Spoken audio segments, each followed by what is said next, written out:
소방기술사 김윤영입니다.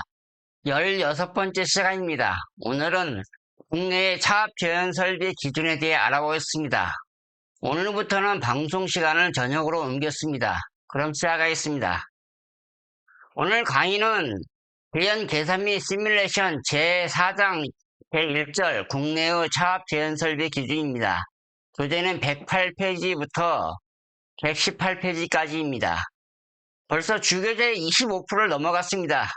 제가 기술사 공부를 하던 때를 거슬러 올라가 보겠습니다. 기술사 공부는 2004년도부터 시작했는데요. 처음에는 혼자서 책을 사다가 공부를 했어요. 그런데 혼자 하니까 진도가 안 나갑니다. 기술사 공부가 재미있는 것은 아니잖아요. 그렇게 한 1년을 했어요. 그러다가 친구가 학원을 같이 다니자고 했어요. 친구는 고급반을 다니고 저는 기초반을 갔어요. 그때만 해도 제가 금리를 시작한 지 얼마 안 돼서 기본을 잘 몰랐거든요. 학원을 다니니까 혼자서는 안 나가는 진도를 학원에서 한 바퀴 돌려주니까 재미있던 재미없던 처음부터 끝까지 가잖아요. 그 바람에 기술사 책을 끝까지 보게 되었어요. 처음부터 끝까지 한번 보니까 이제는 뭐가 중요한지가 보이기 시작하더라고요. 그 뒤에는 또 혼자 공부했습니다. 그때는 미친 듯이 했어요. 누군가 한번 끌어주는 것이 중요하다고 생각합니다. 저도 강의를 잘 한다고 생각하지 않습니다. 돌아서면 잊어먹고 카메라 앞에만 서면 머리가 멍해집니다. 그래도 그때 공부했던 것을 상기하면서 끝까지 한 바퀴 같이 돌아주는 것이 중요하다고 생각해서 하는 것입니다. 재미없는 강의지만 저와 함께 완주해 주시길 바랍니다. 그러면 이후에는 홀로 설 수 있을 것입니다. 2005년도에 학원에 같이 가자고 한 친구도 제가 소방기술사 합격하니까 이듬해 합격했어요. 저한테는 고마운 친구입니다. 물론 그 친구한테도 저는 고마운 친구일 것입니다. 공부를 계속할 동기가 되었겠죠? 화면에 보이는 것이 제연설비 설치 대상입니다. 이 중에 한번 보겠습니다. 예, 첫 번째, 문화 및 집회 종교시설, 운동시설 중 무대부 바닥 면적이 200제곱미터 이상인 경우에는 해당 무대부, 문화 집회 시설 중 영화관으로서 수용인원 100명 이상인 경우에는 해당 영화 상영관.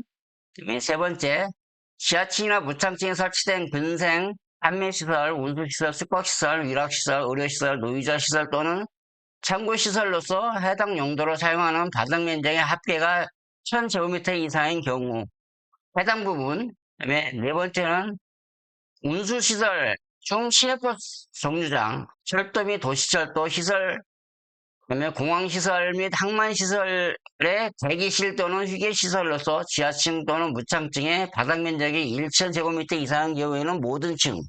그다음에 다섯 번째, 지하가로서 연면적이 1000제곱미터 이상인 거. 그다음에 여섯 번째, 지하가 중 예상 교통력 경사도 등 터널의 특성을 고려하여 행정안전부령으로 정하는 터널.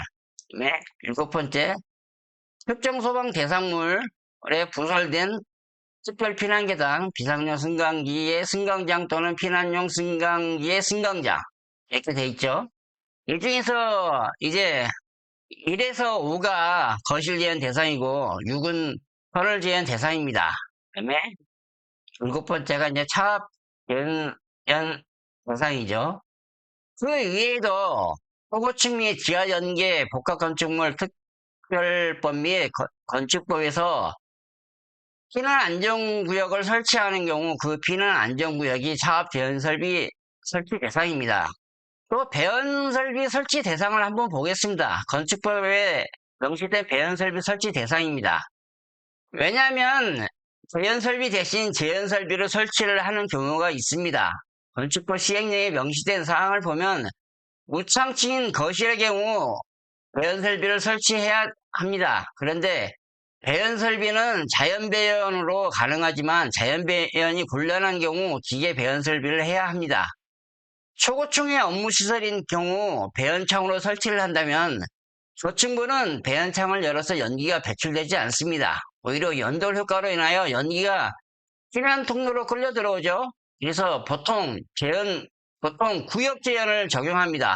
이 구역 제한이라는 것이 일명 샌드위치 가압이라고 해요. 화재층은 배기를 하고 인접한 다른 층은 급기를 하죠. 그렇지 않아도 오피스텔 건물의 경우 배연창을 설치하는 것보다 샌드위치 가압을 하면 공사비도 절감되고 피난 성능도 개선됩니다. 그런데 제 경험에 비춰보면 샌드위치 가압을 할 때 풍량이 너무 많을 경우 오히려 피난에 장애가 됩니다. 풍량 선정은 신중을 기해야 합니다. 해입 때도 주의해야 합니다. 무엇보다도 재현이 우선이냐 피난이 우선이냐를 두고 보면 인명과 관련된 피난이 우선이라고 봅니다. 제가 여의도 사학연금 현장 준공 시에 감지기를 울려서 모든 재현 설비가 가동하게 해놓고, 그러니까 샌드위치 가압에다가 차압 재현이 동시에 가동 상태에서 테스트를 했거든요. 괴담 부속실 출입문을 한 번에 열지 못했어요. 시공사 소장이 겨우 열었어요. 광화문 개방에 소요되는 힘이 110N이 초과된다는 것이죠. 그래서 어떻게 조치를 했냐면요. 차압 재현의 배기, 송풍기, 토출측을 함속으로 막고 구멍 하나만 통과할 정도로 뚫었어요. 그러고 나서 다음날 다시 테스트하니 괜찮았어요. 층간 누설 및 커튼홀이 기밀해서 실제 층간 누설이 설계 때보다 엄청 작다는 의미입니다. 층간 누설도 커튼홀과 콘크리트 마감 사이의 틈새 구간을 막는 시공 품질에 따라 달라집니다. 누수나 층간 소음 등 여러 이유로 기밀하게 막습니다. 무창층에 대한 규정입니다. 예전에는 면적이 50분의 1인데 30분의 1로 바뀌었네요. 네, 굉장히 강화됐습니다. 화면에 보이는 것 같이 법규에는 여러 설명이 있지만 웬만한 고층 및 지하가 깊은 건축물은 다 특별피난 계단 대상입니다. 제외 대상에 갑, 복도시 공동주택이 있지만 요즘은 복도시 공동주택을 구경하기가 힘듭니다. 왜냐하면 겨울에 추우니까 복도시 구조에 창문을 설치해서 실내로 만들어버리죠. 여러 경우를 조합하면 재현설비를 면제하는 것보다 재현설비를 설치하는 것이 여러모로 유리할 수 있습니다. 앞 복도식을 유지하면 겨울에 눈이 오면 눈 때문에 복도에서 미끄러져 사고가 날 수도 있죠. 그리고 난방 효율도 떨어지고 출입문에 겨울철에 추우면 얼음이 댕글댕글 매달립니다. 우리나라 같이 계절에 따라 극명하게 드러나는 경우는 면제 조건만 따져서 설치를 안 한다는 것은 미련하다고 생각합니다. 특별 피난 계단의 구조 및 비상용 승강기 설치 대상입니다. 이 부분은 별도로 설명하지 않겠습니다. 교재도 틀린 내용이 있을 수 있으니 최신 법규를 한번 찾아보시기 바랍니다. 비상용 승강기 설치 대수에 관한 것도 주로 건축 설계에 해당 사항이므로 설명 없이 넘어가겠습니다. 비상용 승강기의 승강장 및 승강로의 구조에 대한 설명입니다. 비상용 승강기의 승강장 및 승강로 구조에서 중요한 점은 공동주택의 예외 규정을 두었죠. 그리고 교재에서 2번 항목의 피난층 관련 규정은 단서 조항이죠. 이거 단서 조항은 삭제되었습니다. 그리고 배연설비라고 되어 있지만 다른 규정에 배연설비를 소방법에 의한 재연설비로 할 수 있도록 하고 있죠.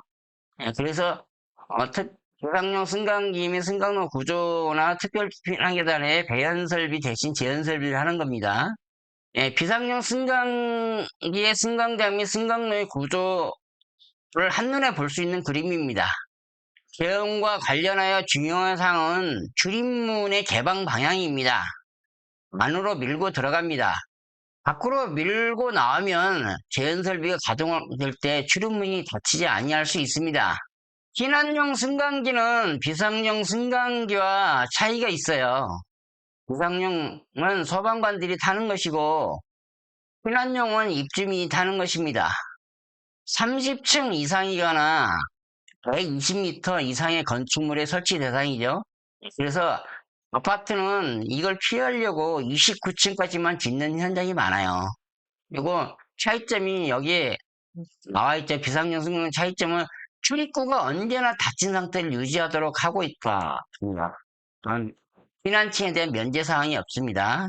피난층에도 제한설비 설치 대상입니다. 그래서 피난용 승강기는 출입문이 상시 닫히는 구조로 설치되어 있습니다. 그래서 상시 개방해놓은 비상용 승강장은 그렇지 않은 경우가 있는데요. 피난용 승강장은 상시 닫혀 있는 구조로 이렇게 해서 설치를 합니다. 그래서 피난 때만 쓰라는 거죠. 평상시 그냥 열어놓고 쉽게 탈 수 있게끔 하지 말고.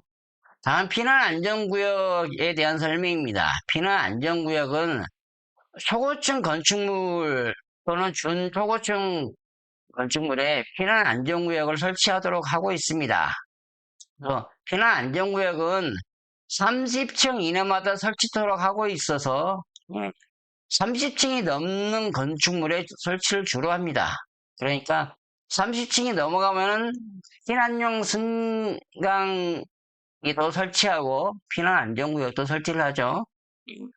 준초고층을 보면은 30층에서 49층 이하가 준초고층입니다. 높이 기준으로는 120m 이상 200m 미만입니다.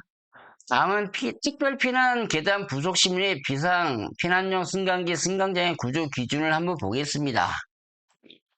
보면요, 구조는 둘 다 내화 구조고요. 출입문도 방화문으로 되어 있습니다. 60분 플러스 60분 또는 30분용으로 특비 계단 되어 있고요. 비상하고 피난용 승강기의 승강장은 60분 방화문으로 되어 있습니다. 구석실 다 있고요. 구석실에 제한설비 설치를 하고 내장재도 다 불연제로입니다. 바닥 면적은 특별 피난 계단은 3제곱미터 이상. 법규에 나와 있는 얘기입니다. 비상용 피난용 승강기 승강장은 6제곱미터 이상. 출입구의 유효폭은 특별 피난 계단의 부속실은 0.9m 이상으로 되어 있습니다. 다음은 차압 제한 관련 규정의 주요 내용인데요. 차압 제한 설비의 규정이 굉장히 방대하죠. 이걸 한 장으로 정리한 것입니다. 세부적인 내용을 설명하려면 몇 시간이 걸리죠. 세부 내용은 화재안전기준 해설서를 참조하시기 바랍니다. 고충량 가산 시에 출입문의 부속실 수에 따라 1계층 또는 2계층입니다. 여기서 중요한 점은 1계층이든 2계층이든 부속실 출입문은 각 층별로 한 개에서 열리는 것으로 합니다. 모든 출입문이 열리는 것이 아니라는 것이죠. 이런 성능시험 조사표도 그렇게 되어 있고 최초 제한설비 개발 당시에도 그래요. 부속실 출입문을 모두 열면 방염풍속도 안 나오죠. 저는 설계시 중요시할 사항은 차압은 40파스칼로 합니다. 50파스칼이 아닌. 그리고 무게방층 차압 70% 유지는 시뮬레이션 시 확인합니다. 또한 방염풍속의 경우도 0.5로 해도 되는 경우는 0.5로 합니다. 0.5로 설계해도 풍량 할증이 있어서 0.7 이상 나오는 경우가 많아요. 할증이 없다면 모르지만 할증을 감안하면 40파스칼의 구조 및 방식에 따라 0.7이 아닌 0.5도 가능합니다. 다음은 성능 위주 설계 시 추가 내용인데요. 차압전에 대한 것만 정리를 했습니다. 성능 위주 설계 사항은 2022년 소방청 표준 가이드라인을 정리한 것입니다. 시도마다 조금씩 다르므로 설계 시 각 시도 기준을 참조하시면 좋습니다. 풍량 산정 시 화재 안전 기준에는 2계층인데 성능 위주 설계는 보통 3계층이죠. 이것 때문에 과압 방지 기능을 유지하기 위해서 인버터를 적용하곤 합니다. 전층 출입문이 닫았을 때와 3계층을 열었을 때 풍량 갭이 커집니다. 이런 갭을 줄이기 위해서 화재층을 인식하는 댐퍼가 개발되었어요.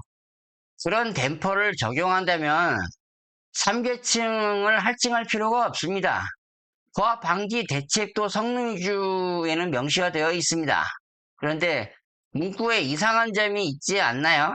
어느 층의 출입문을 개방하여도 부속실 과압이 없도록 대책을 제시하라 이렇게 되어 있는데요. 출입문 개방 자체가 과압이 해소되는 기능이 있잖아요. 예. 이 부분은 전층의 출입문이 닫힐 경우 부속실 과압이 없도록 대책을 제시로 바꿔야 된다고 생각합니다. 또한 시뮬레이션 실시 조건도 피난층 출입문을 전부 개방하는 것은 재현 취지에 맞지 않죠? 재현설비 최초 개발 당시에도 부속실의 출입문이 전부 열리는 조건은 아니죠. 하나만 열리는 조건이잖아요. 따라서 피난층 부속실 출입문은 하나만 개방해야 되죠.